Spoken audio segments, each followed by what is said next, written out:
Today, it's October 26, 2021. And today in the news, we're talking about using drones to monitor the southern border of the United States. The Biden administration is stepping up drone surveillance at the United States southern border with the DHS.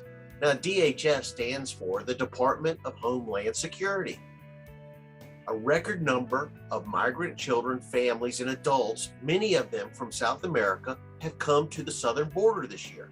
In fact, the administration was caught flat-footed when roughly 15,000 Haitian migrants camped out last month under a bridge in Del Rio, Texas.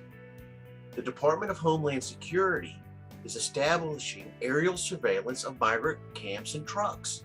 The thought is, be able to gather as much information as possible so that you can prepare for what's coming. Now, having intelligence gathering cell dedicated to monitoring possible migrant movements can help DHS prepare, staff up, and move resources to the right areas, to the areas that they're needed.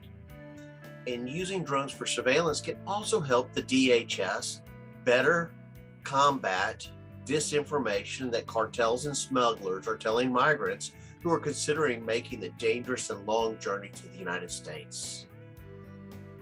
Let's hope the drone program does a lot to alleviate the southern border.